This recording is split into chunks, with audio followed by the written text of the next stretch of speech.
Welcome.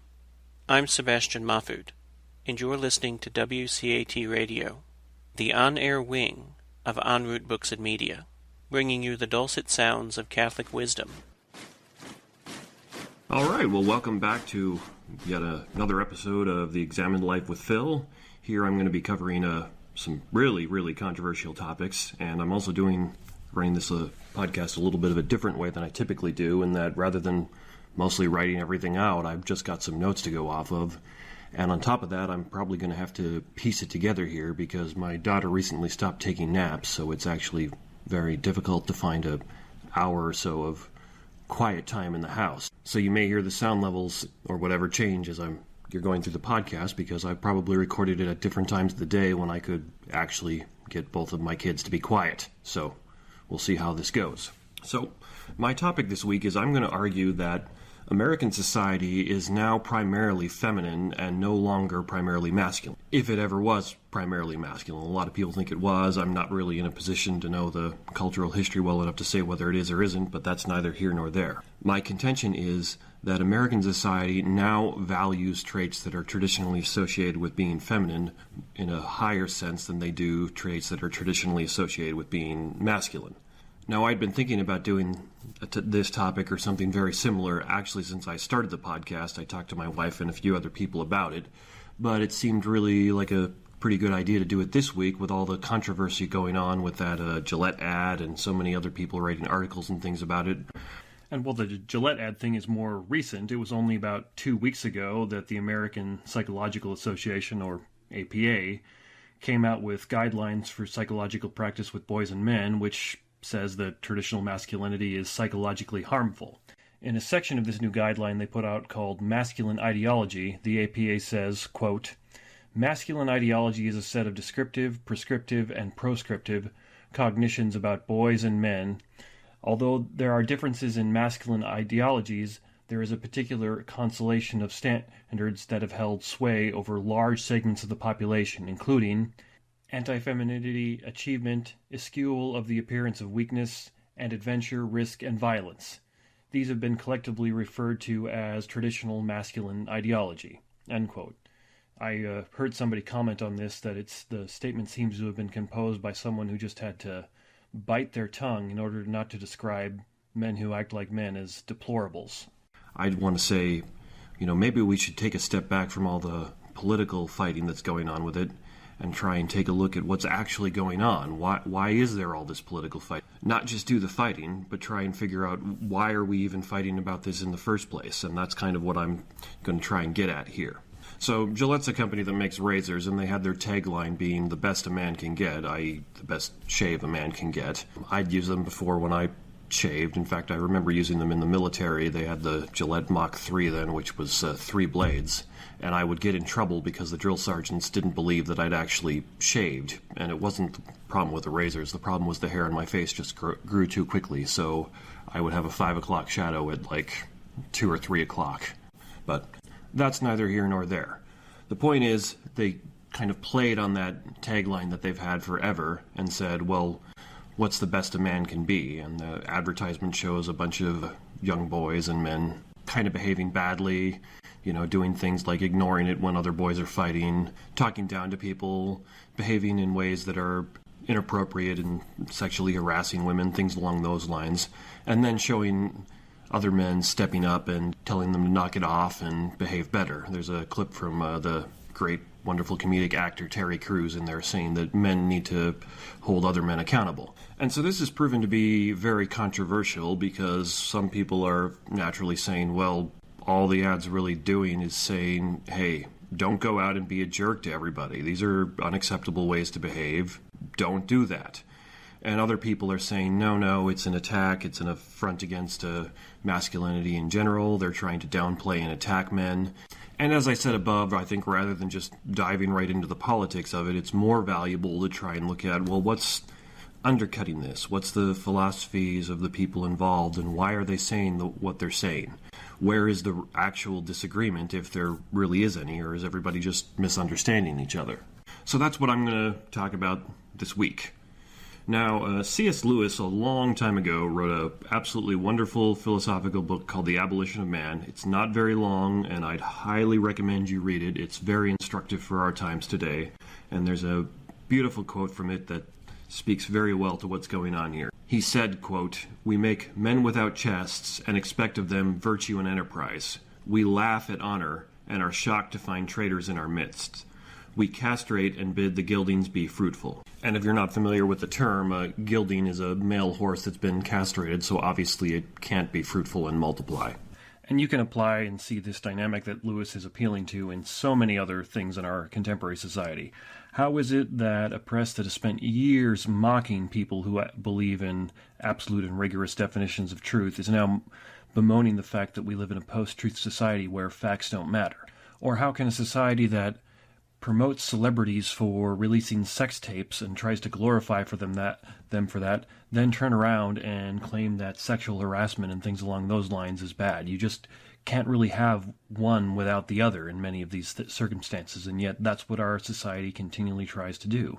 Society often denigrates men and then turns around and yells at them for behaving in the very way they were just told that they're going to behave. Now, of course, situations are always a little more complicated than that, and I'm not excusing any bad behavior. I'm just simply pointing out the very odd dynamic that Lewis is pointing to, where we're going to mock honor and then act surprised when everybody around us is a lying traitor. Now, to get started, one of the most important things you need to do in a conversation like this is define your terms. What do you mean? What does it mean to be masculine? What does it mean to be feminine? What does it mean for society to have masculine traits over feminine and vice versa? Philosophy learned that lesson with Socrates well over 2,000 years ago, so it's very important we continue doing that. How you define things affects greatly what you're actually going to say and what you're actually going to think. Now, obviously, it's a somewhat difficult question to answer what is the feminine, what is the masculine, and it's extremely politically controversial. Now, I'm not going to shy away from it just because it's controversial. It's just worth noting that there's a great deal of disagreement in our society and culture over what it actually means. And there's a whole host of sociological and cultural reasons for that. This podcast is going to touch on many different things that I'm not going to be able to fully address because it's only an hour and you'd need probably a seminar that's like 20 or 24 hours to begin to adequately deal with all this stuff. So even though I'm not going to adequately deal with everything I'm going to touch on, I hope I can at least convince you of my contention here, which is American society is primarily feminine in that it values feminine traits more highly than it values traits that are masculine. Now, one further caveat here. When I talk about things like this, it's necessarily the case that I'm talking in generalizations. So even a society that is primarily masculine is still going to value to some extent some feminine traits and vice versa. So you're probably going to be able to find a couple of counterexamples to my argument here, but that's not really the point. My point is, in preponderance, when you take the whole, if you have feminine traits in American society, you are far more likely to be valued and appreciated for those than if you have masculine traits. So what does it mean to be feminine and masculine? Well, I actually want to argue that you probably have a pretty good innate idea of that. I think almost everyone does. As long as you're not a gender studies professor or somebody else who's just lost their mind, you really do have a pretty good idea of what it means for something to be feminine and what it means for something to be masculine. And even people, you have a good idea of what it means for a woman to be a woman and a man to be a man. And even if you can't quite explain and articulate that in a good, clear, unambiguous analytical definition, it doesn't mean you don't understand that. Just because you can't articulate and explain something very well, it doesn't from that therefore follow that you don't know it. So a good example of this is found in morality. Now, philosophers have argued about what's the foundation, what's the ontological status of morality for ever and ever and ever, and I don't think it's as difficult a topic as they've made it into, but some of them would then turn around and want to argue that there are people who behave morally, don't lie, they don't cheat, they don't steal, they don't murder people, who can't articulate why they do it, why it's good to not murder, not steal, not lie, those kind of things. And there are people who are like that, but then it doesn't follow from that these people don't know, well, it's good to not murder and not steal and so on and so forth. Now, there's a popular meme joke saying that goes around in philosophy circles where somebody's talking to Socrates, and Socrates will respond with, "You've only given me examples of truth or justice. I want the essence. Tell me what is truth and justice." And that's kind of what we're getting at here. Now, in cases of the masculine and feminine, it may actually be the case that you really only have examples of something that's masculine and something that's feminine, because the masculine and the feminine are, in a certain sense, ideals. They're probably something that is not going to be found in the real world. Just as how you probably have an idea in your mind of what your ideal life would be. That is, if everything was going how you think is absolutely the best in your life, in your family's life, in your community, in your society, in your country, in the world, well, you probably haven't spelled out all the details, but you kind of have an idea in your mind of what that would be, and that's kind of your ideal. And you're never going to see that substantiated in the world. It's not like you're going to be able to point to it and say, yeah, that's my ideal. There it is. Let's go look at it and examine it and, dissect it and figure it out. Rather, it's an abstract notion. And in a certain sense, I think masculine and feminine are probably kind of similar to that, in that they're ideals where we can point to examples and say, well, that's feminine, that's masculine, and in some cases that might be neither, that's gendered neutral. But we can't give Socrates what he wants here, because the ideal feminine is something you'll never see substantiated in the world, and the ideal masculine is something you'll never see substantiated in the world. But we can point to examples of what's feminine, what's masculine, and that helps us kind of refine our ideas and our image of what is the ideal masculine and feminine. Now, being English speakers, we're kind of at a disadvantage here, because English tends to be a gender-neutral language, and since language does tend to affect the way you think to some degree or other, we actually tend to look at the world in a bit of a gender-neutral way, or at least we try to. In fact, in some sense, that's one of the ideals our society is striving for. We're trying to say, well, it shouldn't matter if you're a man or a woman, if you're masculine or feminine, you should be treated the same. Now, historically, that has definitely not been the case, but also if you look culturally at other languages, the vast majority of other languages that are not English are gendered in the sense that the nouns they use are actually identified with being either masculine or feminine, and here's just a couple of quick examples. Now, obviously, if you look at, say, Spanish or French or any of these other gendered languages, words for man or boy are going to be gendered masculine, and words for woman or girl are going to be gendered feminine, but it's also the case in Spanish that, say, garden is considered a masculine word, whereas university is considered a feminine word. Book is considered a masculine word, university is considered a feminine word. Fear is considered a masculine word, and liberty is considered a feminine word. Now, moving over to French, the word thug, is the French translation of it, is considered masculine, and it's the same with the word amateur. That's also considered a masculine word. And amateur means the same thing in French as it does in English. We actually stole that word from them about probably 500 or 600 years ago. There's a whole history of how English has borrowed so many words from other languages, but again, that's neither here nor there. Now, in French, words like recruit and acquaintance are considered feminine, as well as the word for victim, that's also considered feminine. Now, there are definitely elements of this fact that most language outside of English is gendered, that many elements in American society would be considered sexist and politically incorrect. But I would want to argue that these other languages are kind of on to something that we here who speak English have missed. And if you just think about it, think about what it means to be a thug, and you probably are more likely going to have an image of a man or a masculine figure in your head. And kind of the same thing if you think about what it means to be a victim. No man wants to be a victim, no woman should be a victim either, but the image that comes in your head is probably of somebody who's a bit weaker. Now, that's certainly not a positive or good thing that whenever you think of thugs, you think of men in the masculine. And likewise, it's certainly not a positive thing that whenever you think of victims, you're probably more inclined to think of a feminine or a woman. That's also not a positive thing either. But that's the way the French have gendered those nouns. And if you just stop and think about it, you're going to probably think, well, yeah, I probably do kind of think about these things this way, at least to some extent. Unless you've worked really, really hard to push those ideas out of your mind, because that's naturally where your mind's going to go.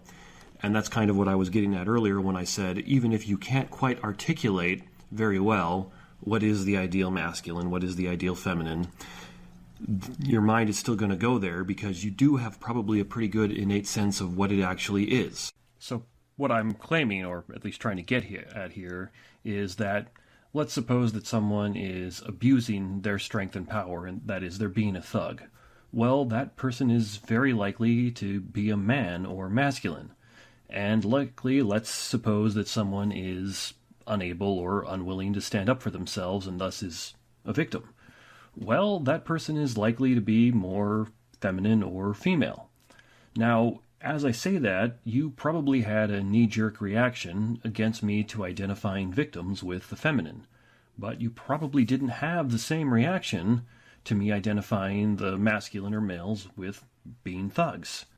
And I want you to keep that in mind as I start going through the rest of this podcast, because that should indicate something to you, where you probably didn't have a problem with identifying the negative aspects of masculinity with being a thug, but you probably did have a problem with identifying a negative aspect of femininity with being a victim.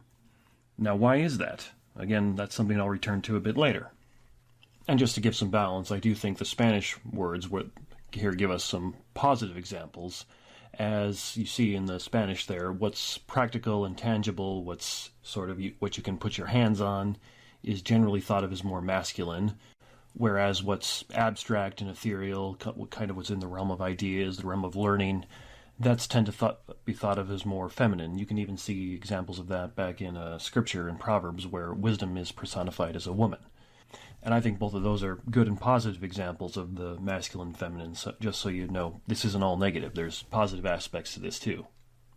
Now, anybody who's ever actually been in a relationship with the opposite sex is going to be able to tell you immediately that, yes, there are significant differences between men and women. There's an immense amount of jokes and humor about that. Go watch a stand-up who's talking about relationships, and you're immediately going to see, yes, there's differences between men and women. And anybody who denies that is sticking their fingers in their ears or has never actually been in a relationship with the opposite sex. A quick and easy example of this that I heard somebody talk about one time, I think it was meant to be a little funny, kind of tongue-in-cheek, but it's true, is if a woman's having a problem and she goes and talks about the problem with her woman friends, they're all going to sit around and talk about the bad feelings they're having from the problem and bond over the bad feelings and, support each other, maybe cry a little bit, that kind of thing. Whereas, say a man has a problem and he goes and talks with his friends about the problem, we're all men, they're all going to say, well, let's go fix it. Let's do something about it. Men tend to say, if you have a problem, let's get up and go do something about it. Whereas women tend to say, if I have a problem, I want you to listen to me and emotionally support me. Now, ideally, what you actually want is you don't want to do one or the other. You kind of need both. Everybody needs emotional support, and they need somebody who's willing to stand up and seize the day and fix problems and deal with things. If you have a society that's way too masculine, everybody will be running around trying to fix things, which is not a bad thing in and of itself, but they're going to neglect the more emotional aspects of life, and everybody's going to be dying of depression and maybe killing themselves and things along those lines because their emotional needs aren't going to be met. Conversely, if you had a society that is way too feminine, everybody would be hyper concerned with making sure their emotional needs are going to be met, but nobody's going to be fixing and addressing problems. So the point here is that you need both.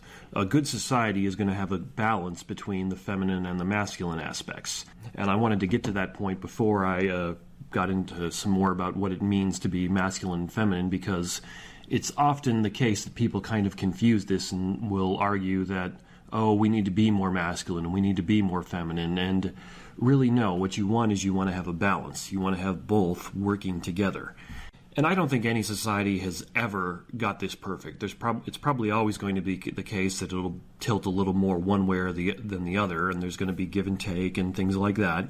But what you really want is you want it to be both. You want it to be kind of the needle that runs right through the middle where you've got masculine and feminine together.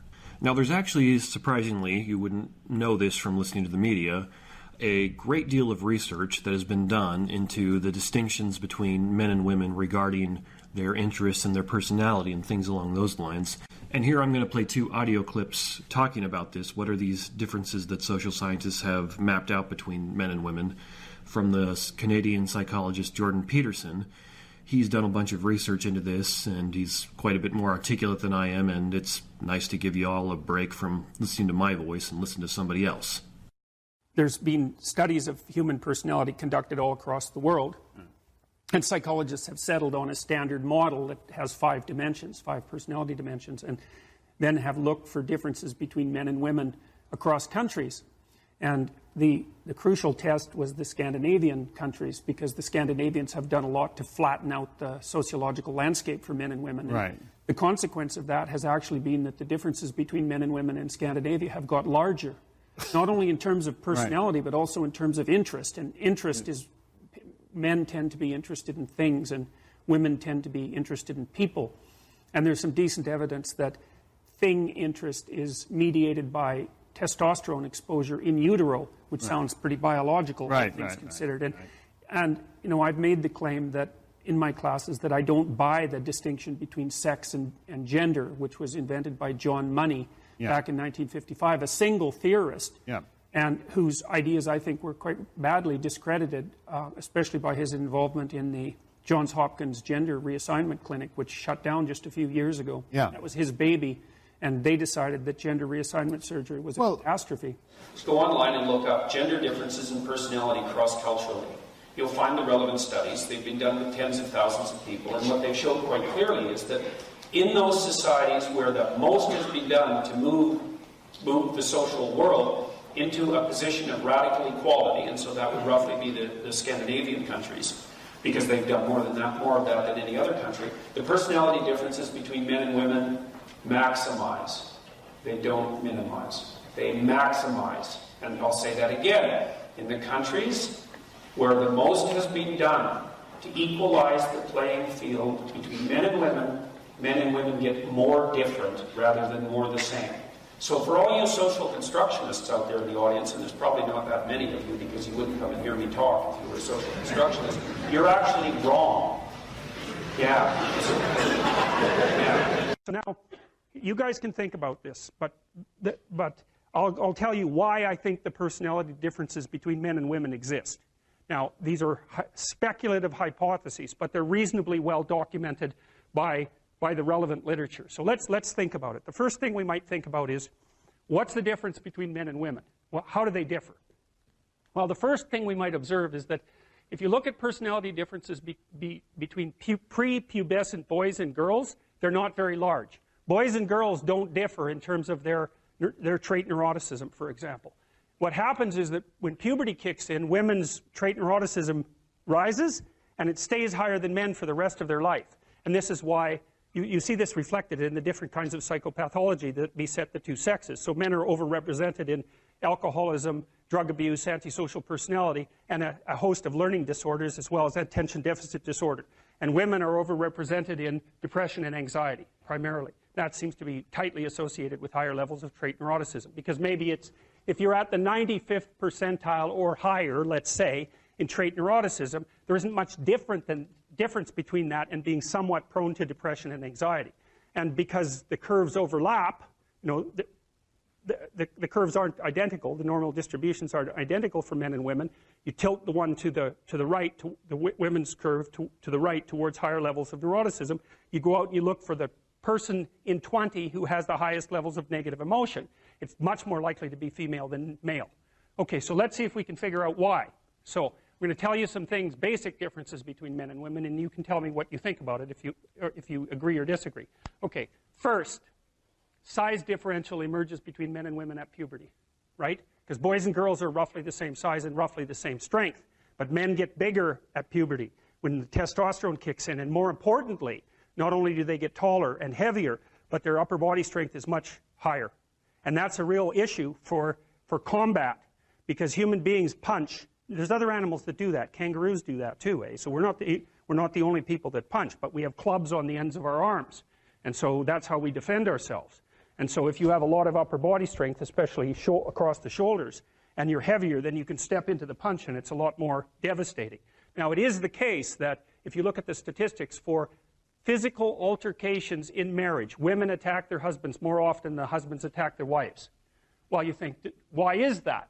Well, let's assume that there isn't any reason other than both people in a relationship can get upset, and the women know that if they hit their husbands, nothing's really going to happen, right? Because if you're if you're a woman about that high and your husband is, say, my height, unless you hit me with an object or something that's sharp, the probability that you're going to do me any serious damage is pretty low. You might hurt me, but if I do the reverse and hit you, and I really hit you, then I might kill you. And so the reason, at least one of the reasons why women can be more physically aggressive in minor ways in a relationship is because everyone knows, the wife and the husband equally, that the consequence of the physical aggression is much more limited. So men do more serious damage to women, but women are more aggressive in relationships. So that's interesting. So okay, so there's a body size difference that's important, a strength differential that's important.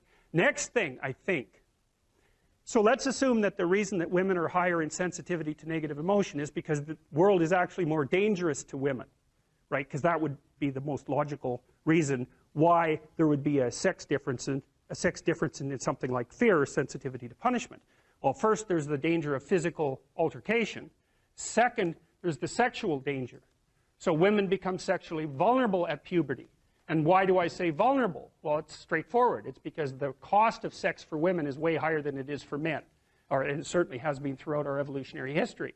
Because if a man has an unwanted sexual encounter, well, then he walks away and maybe he's persecuted by the state or prosecuted by the state for it.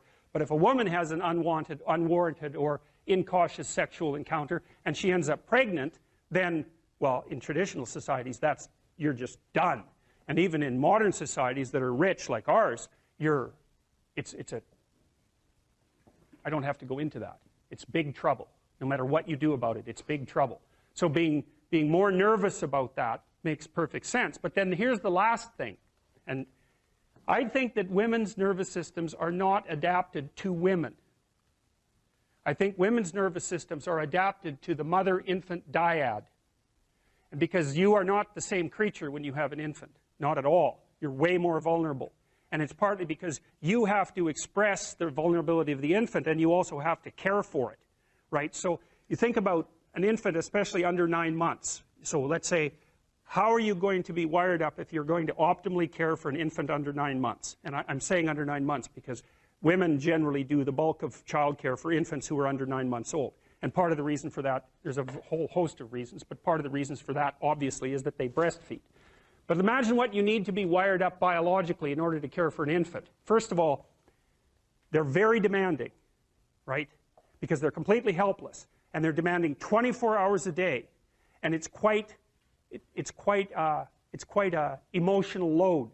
And an infant under 9 months is never wrong, right? What you do to an infant under 9 months is when they're in distress, you always respond. You never tell the infant, get your act together and stop whining, right? Which you can do, say, to a child that's 18 months old. You can start having that sort of conversation. But under 9 months, it's like nothing is the infant's fault. It's surrounded in an extraordinarily threatening world, and you have to be responsive to what it needs, regardless of what you want, and you have to be very sensitive to the threats that emerge in the environment. And so I think the price that women pay for that ability to have an intimate relationship with infants in the very earliest stages of development is that their nervous systems are actually wired so that they can perform that role optimally. And the disadvantage to that is that having a temperament like that doesn't work that well when you're dealing with adult men, especially when you're dealing with them in a business environment, because it's not the same thing. Not at all. It's a competitive environment. So, okay, so agreeable people are compassionate and polite. What are disagreeable people like? They're tough-minded, they're blunt, they're competitive, and they won't do a damn thing they don't want to do. So it isn't exactly that they're aggressive, although they will push you the hell out of their way if you're in the way. They're not like volatile like you are if you're high in neuroticism. It isn't defensive aggression. It's more like predatory aggression. It's dominance behavior. And so for someone who's highly disagreeable, they look at the world as a place in which they can compete and win. And I'll tell you a story. I have a friend. I gave him my personality test, the Big 5 aspect scale that Colin DeYoung developed in my lab.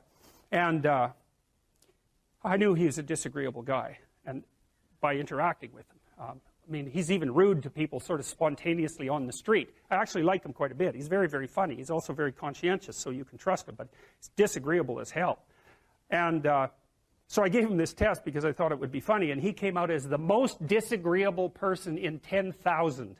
So reasonable in compassion, about 30th percentile, but like 0.001 in politeness. So he's extraordinarily blunt, and he'll just say absolutely anything, no matter how horrible it is. And he was often brought into corporations to sort of clean them up. So if a corporation was tilting and not doing well, they'd bring him in to find out who the useless people were and fire them. And I talked to him about that because I've had the opportunity to have to not have graduate students in my lab, for example, that weren't performing well. And I find it very, very difficult to, dress someone down, and certainly difficult to fire them. I just hate it because I'm actually quite an agreeable person, much to my chagrin. And I asked him about that, and I said, well, what do? You have to fire people all the time. How do you handle that? He says, handle it? I enjoy it. And I thought, wow, that's so interesting that someone would have that response. I said, well, what do you mean you enjoy it? He said, look, I go into these companies and I analyze the performance of groups of people, right? And in those groups, there are people who are really striving, really trying hard and working themselves really hard and being productive. And then there's these people that are just doing nothing. They're completely in the way. They don't carry their weight at all. They take advantage every chance they get. And they're always whining about why they can't work. It's like, I find out who they are. I call them into my office and I tell them exactly what they've been doing. It's like, hit the road, buddy. You've had your run of it. And I thought, oh yeah, okay, fair enough.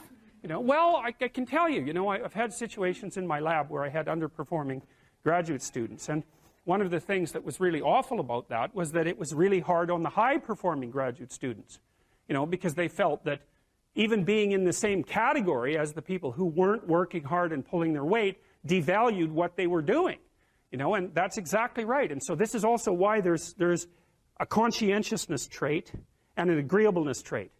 Because conscientious people judge you on your accomplishments, right? They don't give a damn about your feelings, not a bit. It's like, are you doing the work or not?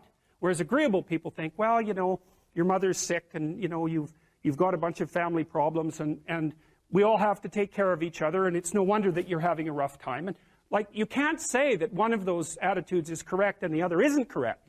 You can't say that. There wouldn't be those two dimensions if there wasn't something correct about both of them.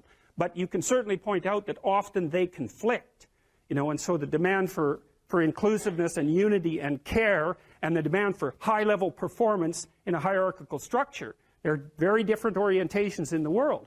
And so it's complicated for people who are agreeable and conscientious.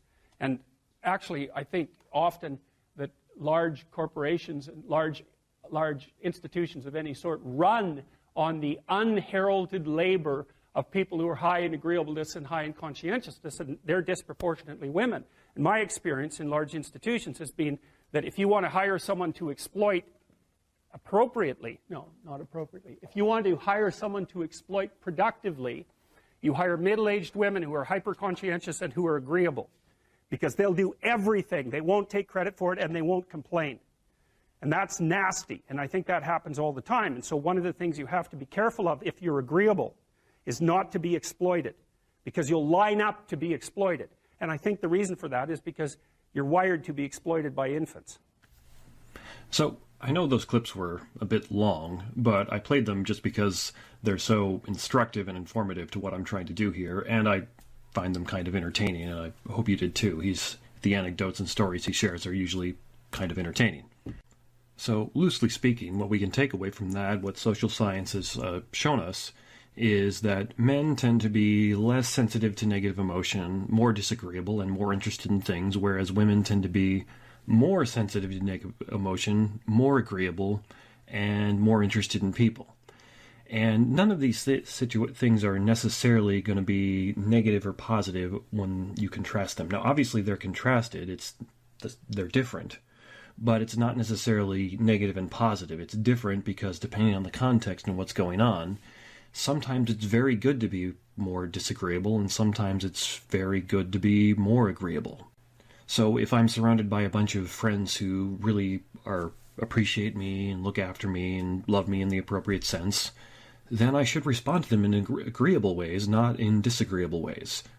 Conversely, if you're working in a office or a job where people are continually taking advantage of you and exploiting you, you should be more disagreeable and tell them, no, get away from me, leave me alone, I'm not going to be exploited like this.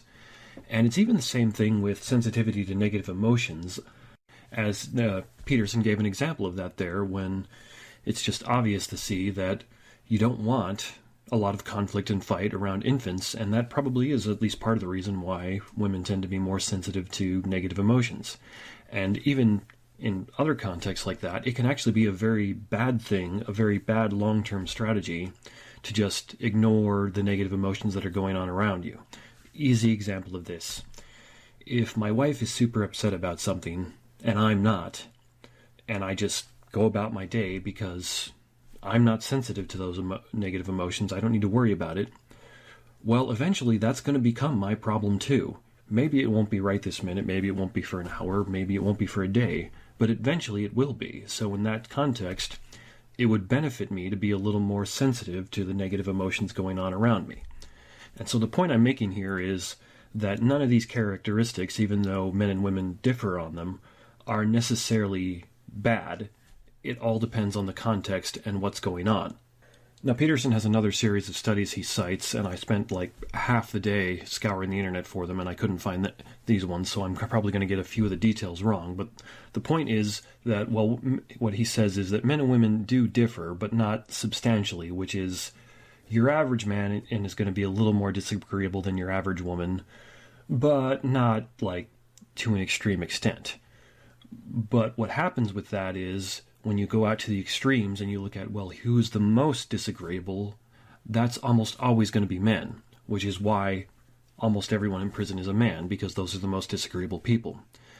And the opposite of that is true, which is, if you're going to look for, well, who are the most agreeable people, those are almost always going to be women, because at the extremes is where the difference really winds up. When you're looking in the middle at the people who are average, the differences are so minor, you can't really even see them for the most part. So that kind of gives us a scientific, a more objective grounding into what it means to be masculine versus feminine, but what does this mean practically? What are examples we could look to? Well, I would say that quite obviously the ideal masculine figure is going to be Christ. But if you want some more practical examples, I would say it's something like, say, a chivalrous knight who rides off to face danger and fight the enemy and put himself in between the oppressor and the oppressed. It's the knight who doesn't go out and oppress people, but who stands up to the evil invading hordes, whether it's from like a local landlord oppressing the people or the invading army or something like that. But the man who stands between what's evil and destructive and the people who need to be protected. And a good contemporary example of that is, I would say, most U.S. soldiers are like that, especially the ones who are in like special forces or something. Sit down and talk to any of them, and they're almost certainly going to treat you with respect if you treat them with respect and do right by you, but they're also the kind of people who could and would kill you if the situation demanded it. So, quite contrary to what the APA claims, I think that's a good man, is the man who uses his strength to protect the weak. And we can even see that in Christ, where he lays down his life for all of us. That's Christ using his strength to protect the weak, although Christ didn't use violence to do that. Sometimes the rest of us have to, unfortunately. Now, conversely, I think an ideal feminine figure is probably something more like the ideal wise mother. The mother who's always caring, always nurturing, and who's also wise enough to know when her kid needs to be punished as opposed to given a hug. So the ideal mother is someone who gives life not only in the biological sense, but in the spiritual and the emotional sense as well, and that she's giving her wisdom and her emotional support, essentially giving all and doing all for her children. And there's a obvious correlation there in that she's being self-sacrificial, where I say the ideal man is someone who's self-sacrificial for the weak who can't defend themselves. And let me just add, I don't think you necessarily have to defend with strength and violence in the sense of physical strength. Sometimes the way you defend people is through other, less direct means. A good journalist who exposes wrongdoing and, say, brings down a figure, or in a corporation or a political figure or something, well, that's defending the weak. That's expressing that good masculine trait when they're doing that, and they don't necessarily have to do that with physical strength. So I realize I kind of meandered and wandered a little bit there, but what I want to say is the thing that ties the ideal masculine and the ideal feminine together is self-sacrifice. It's doing it for the other. It's being selfless. So like Peterson had alluded to, men are more likely to do things like suffer from alcoholism, antisocial disorders, drug abuse, and learning disorders. And in many senses, those are negative or extreme variations of those masculine traits. If you're more disagreeable, it's a whole lot easier for you to be antisocial in a problematic way. If you're not very interested in people around you, but you're more interested in things, it's the same thing. And if you're less sensitive to negative emotion, it's going to be a lot longer before you realize, oh, I've got these problems going on and I'm using alcohol and drugs and all these other things to deal with it. And of course, like all the other things, there's more complicated factors going on here. My understanding is that the opioid and drug abuse epidemic among middle-class men has really skyrocketed recently when a lot of jobs went away, because a lot of men need to feel like they're doing something. We're more interested in things, and if you take that away from them, they don't have that job, even if the government can provide in the sense that they're not going to starve. Well, we're going to start feeling pretty worthless. Men need to do something because we're interested in things. We're interested in doing things. And if you take that away from us, we're going to feel worthless and might respond by alcoholism and drug abuse and things like that. And like you said, women tend to have more trouble with depression and anxiety, which is, you can just easily see the connection there when they're more sensitive to negative emotion. If, as a guy, I'm not very sensitive to negative emotion, somebody makes an offhand comment that could be interpreted negatively or neutrally, well, I'll probably interpret it neutrally and never think about it again. A woman who's very sensitive to negative emotion, well, that's going to eat at her and eat at her and eat at her. And that's probably part of the reason why women tend to get more depression and anxiety than men do. And Peterson alluded in his clip there to why that might actually be a good thing in some circumstances. My wife and I had a similar discussion the last time she was pregnant, where she noticed she was feeling more anxious about a whole number of things, and like waking up to noises in the night that she normally wouldn't wake up to. And we talked about that a little bit, and I concluded, this actually makes a lot of sense, because when you're trying to identify whether or not something is a threat, whether or not it's something that you need to be concerned about, well, when you're a pregnant woman, the cost of getting it wrong is extremely high, because if you get it wrong, and you get it horribly wrong just once, your baby's dead. And that's the same thing when you're a mother of a young infant as well, like he was alluding to. Whereas, conversely, if you don't have that, well, the cost of getting it wrong isn't so incredibly high. If, as a man, biologically and reproductively speaking, if I misidentify a sound in the night that's going to come and kill me, and I've already reproduced once or twice, well, the biological cost isn't very high. And so it just makes sense that women would tend to be more anxious and more sensitive to these kind of things, because the cost of getting it wrong is very, very high, and the cost of thinking there's a problem when there isn't tends to be very, very low. It's highly unlikely that's actually going to cause you something that's going to kill you. Now, it's horribly inconvenient in our contemporary life where very few things are actually around that are going to kill you. It's almost unheard of that you hear a sound in the middle of the night and it's something that's actually going to come and get you. But at least if you try and think back about how life was 3,000 or 4,000 years ago, you can see how it makes a great deal of sense. So now that we've finally established what it is that a masculine trait is, what it is that a feminine trait is, that now I can hit you with all my evidence that America tends to value feminine traits more than it values masculine traits. And I think this is significant, not just for the reason that it does, but because if you listen to the way things are talked about in the media and online, everyone pretty much assumes it's the other way around, and it's not. So The first example I'm going to give you here is that there's a whole lot of discussion now about what toxic masculinity is. And just obviously, a society that is too masculine or primarily masculine is very unlikely to actually talk about something like what toxic masculinity is. If you get a bunch of guys together in a room and they're talking about what it means to be a man, very unlikely they're going to start talking about, well, you can be too much of a man, or something along those lines.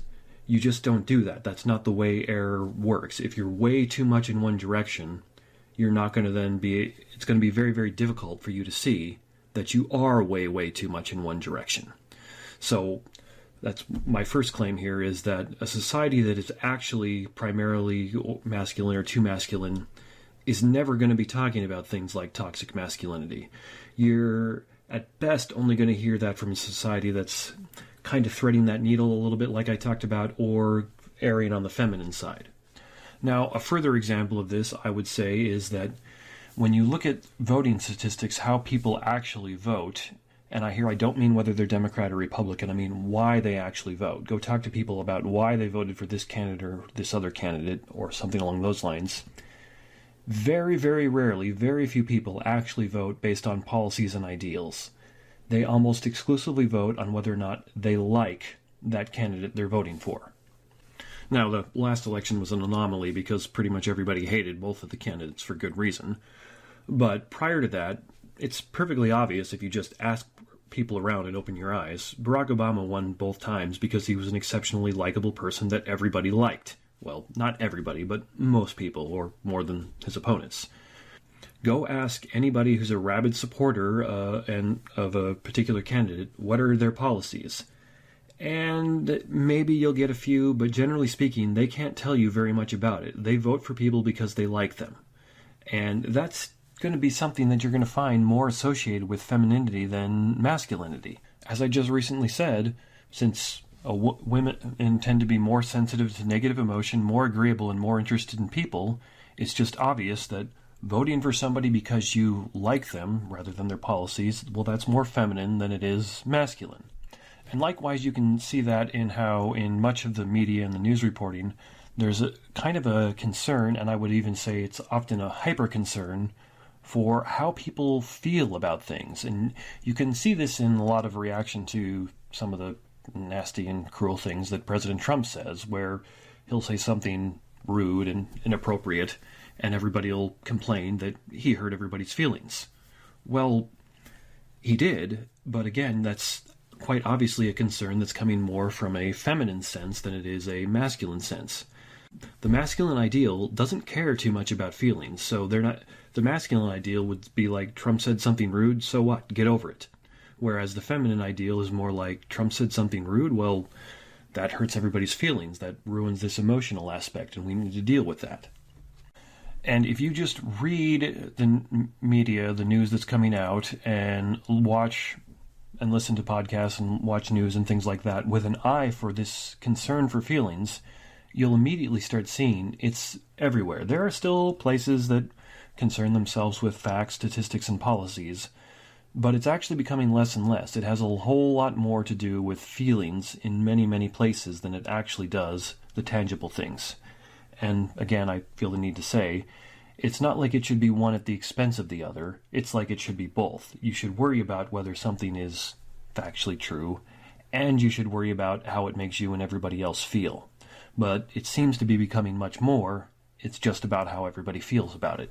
Further, I think you can see examples of this even in common everyday speech. For example, male identity often has negative connotations, or they encourage disparaging and eye-rolling satire. So if a term's associated with a man, we often hear things like man-flu, manspreading, mansplaining. If it's dad, it's something like, say, dad bod or dad jokes. If it's guy, the term is self-deprecating in the sense of, well, I did the typical guy thing, or something along those lines. And now I'm not suggesting like this offends me, but just think about if would anybody seriously consider doing the reverse. There used to be a bunch of jokes, say when I was growing up, about how, say, women were terrible drivers, which I don't think is actually true. I mean, I could be wrong, but I don't think that's actually true. But you don't tend to hear those anymore. There's often a lot of joking behavior at the expense of men, but very rarely do I hear that from popular culture at the expense of women. And hey, if it turns out that somebody figures out a way to tabulate how much popular culture mocks men and how much it mocks women, and I come out wrong about that, I'll take my licks. But the impression I have from talking to other people and the media and popular culture I consume is it's a whole lot more acceptable to make jokes at the expense of men than it is to make them at the expense of women. And again, if that's the case, that's not something you're going to see from a culture that's primarily masculine. That's only something you would see from a culture that's going to be primarily feminine. And a good example of that is if you think back, say, 50, 100, 150 years ago, when most people think the culture was primarily masculine, that's when everybody says the patriarchy was running things. Well, there were quite a lot of jokes made at the expense of women. Just go read magazine articles from, say, the 50s, and you're going to see that all over. And now they're all labeled as sexist, and nobody makes those jokes anymore. But you can just see how, well, when it was too masculine, it made jokes at the expense of women. And what I'm arguing is, now we can see that it makes a lot of jokes at the expense of men, which probably indicates it's become too feminine. Now, I also think you see this in popular culture, like in, say, movies and TV, in that typically men are usually portrayed as incompetent, lazy, and stupid. This is what Bishop Robert Barron has called the Homer simplification of men in popular culture. And that's because, watch The Simpsons, Homer's a doofus. And generally speaking, men in popular culture are depicted as doofuses. They're not competent, strong, capable individuals, with a few exceptions here or there, but generally that's how they're portrayed as more like Homer Simpson. Another example of this is I used to watch the show Malcolm in the Middle when it was on, and I absolutely loved that show. I thought it was hilarious. I liked it because I grew up with 3 younger brothers, so a lot of the craziness in that house was craziness that was comparable to my life growing up, except the show amped it up to 11, and my house was probably more at like a 4 or 5. But the thing I didn't like about it is the dad on that show, played by Bryan Cranston, who later went on to play Walter White in Breaking Bad. Anyhow, he was a doofus. I mean, he wasn't a bad person in the sense that he wished anybody ill, but he had no idea what was going on. He was just causing trouble all the time, and the wife actually took care of everything. The dad in Malcolm in the Middle was incompetent, by his own admission, in fact. And you also see it in movies like the movie Frozen, where there's a popular message now in many movies and TV shows, popular in the sense that it's common, that women don't need men. And many people think that's what the message of Frozen actually was, which I saw a while ago. Not a great movie, not a terrible movie, but that's what many people took the message to be is, well, these 2 sisters, they don't need men in their life. Well, does the reverse ever happen? Do you ever see a movie that tries to send the message of men don't need women? I can't think of any. If you can, write in and correct me about it, but I certainly can't think of any. And that's the point that I'm making here is if the culture was balanced, you would probably see a bit of both. But you don't. You're hearing the message of women don't need men, not men don't need women. And furthermore, just if you're a woman who thinks you don't need a man, that's a lie. You do. If you're a man who thinks you don't need a woman, that's a lie. You do. Men and women need each other. We need each other desperately. Women civilize men and make us actually acceptable. They take our disagreeable nature and turn it into good things that are actually useful, so we're not as antisocial and we don't go around destroying everything. That way we actually build things and do things in the right way. Easy example, it's very unlikely I would be doing this podcast if not for my wife encouraging me to do a number of things along the way. Women need men to essentially build all those things and do all those things because the disagreeable nature is useful when you're trying to stand up to all the bad and evil and malicious forces in life. Only somebody who's exceptionally disagreeable is going to run off into the woods and build a cabin to keep everybody safe. It's it's incredibly difficult to do that, and you're not going to do that if you're an agreeable person who just wants to get along.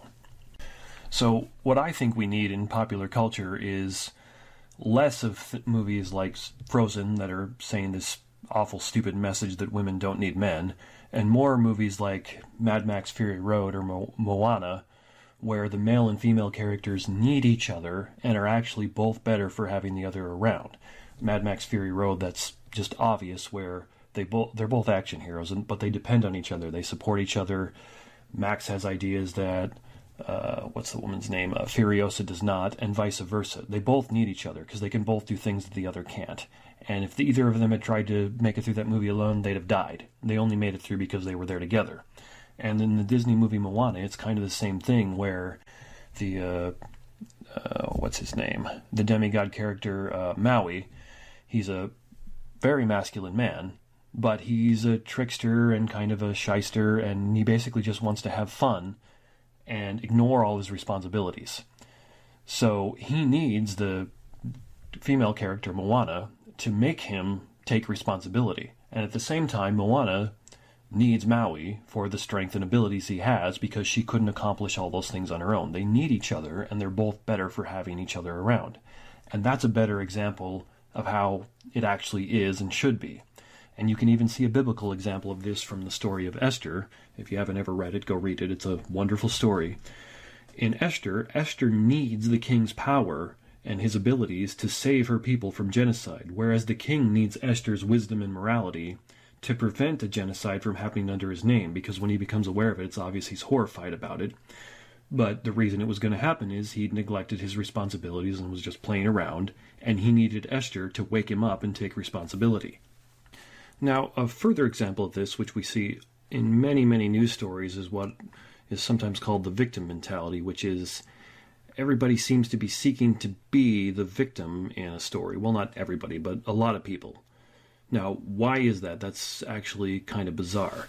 And the story of what happened, what I would say mis-story of what happened over in this last week at the pro-life rally with the Covington students who were supposedly being racist to a Native American person, and then it turns out that they weren't, and the Native American person was actually the aggressor, if there was any aggressor there.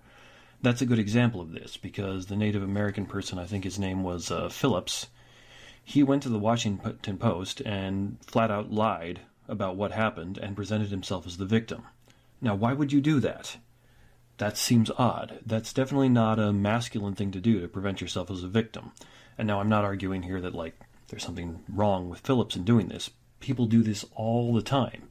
Again, read news stories, read media reports with an eye for this, and there's a wealth of people who are trying to claim that they're a victim. Now, why are they doing that? Well, now, if you stop and think about it, if you had a brother or sister or something like that, and you were playing as kids, and somebody got hurt, who was mom kinder to? The person who got hurt or the person who did the hurting? Well, obviously the person who got hurt. And so, in a society that values feminine traits more, that has become more feminine, the victim actually has cultural clout. The victim actually has more say, more wherewithal, and gets more. Whereas the perpetrator, or supposed or apparent perpetrator, is really gone after very, very hard. And in this particular story I'm referencing, in this case, the perpetrator wasn't a perpetrator. In fact, I think it's arguable that there really was any perpetrator in this case, because at best it was people exchanging looks and words. I mean, big deal. But again, now I'm a man. I look at that and say big deal, and that's more of a masculine response, where a woman, so at least some women, would look at that and say, words and looks, that's hurtful, that's a problem, and get more feminine.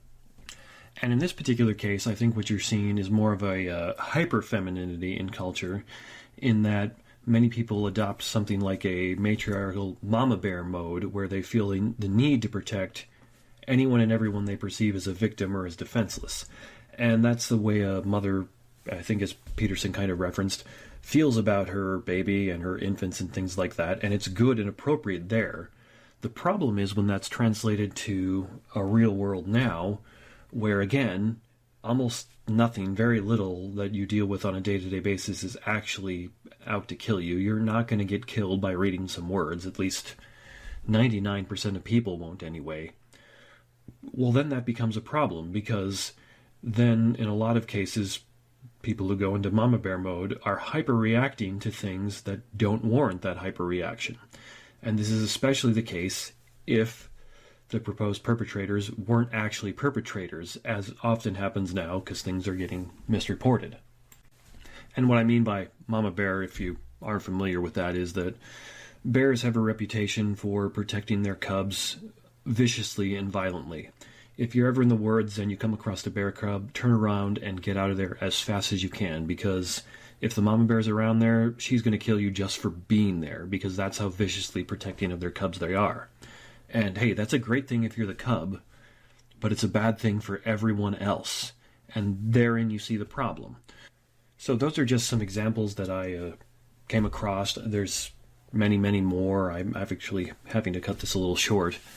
But to begin wrapping up here, a culture that's going to have that's too masculine, that's going to have too much of the masculine traits, a side effect of that is that it's going to lean toward tyranny and oppression. It's going to start trying to dominate its people. It's going to become more totalitarian, more tyrannical, those kind of things.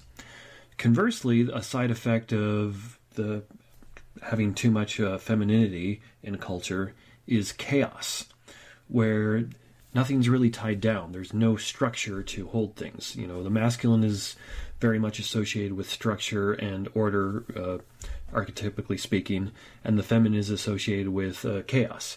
And when you have both of those together, that's a good thing, because then you get growth that's manageable. Because you need chaos for growth. You can't just stay the same forever. But when you have too much of one or the other, well, that's the problem. Now, I look at American society and culture today, and it seems to me that it's incredibly chaotic. People are throwing off all the structures that used to hold everything together and saying, we don't need them anymore, forget this. And that's a huge mistake. And it's the kind of mistake that only a culture that was leaning more toward the feminine side would make. And I'm not suggesting we do what almost everyone always does when there's a error in one direction and overcorrect to the other extreme and just run and make everything hyper-masculine. No, that's not the point at all. What I'm suggesting we do is moderate. The solution to extremism is never to run to the other extreme. It's to moderate. So the solution to having a culture that's too feminine is never to make it too masculine. It's to moderate and do your best to bring things back into balance. So I started this by referencing the APA article and the Gillette ad, and I'm going to tell you that I think the Gillette ad, no big deal for the most part. Homer Simpson has done far more damage to American masculinity than any ad for shaving razors will ever do. The APA thing probably will do some damage because, unfortunately, they actually have some influence, despite the fact that they keep saying blatantly, obviously stupid things like this with little to no tie to reality. So anyhow, that's my contention. American society now primarily values the feminine over and above the masculine. You see this in the fact that American society in general is very concerned about feelings, very sensitive to negative emotions, whether or not somebody seems angry, whether or not they have a smirk on their face as they're talking.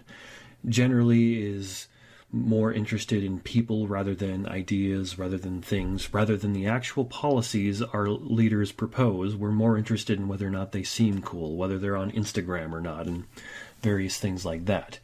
You see this in the media and the movies we portray, where it's presented that women don't need men, but you never or very rarely see the reverse. You see this where men are, and fathers especially, are routinely portrayed as doofuses. You see this in common everyday language and jokes, where it's routinely acceptable to make fun of men, but not women.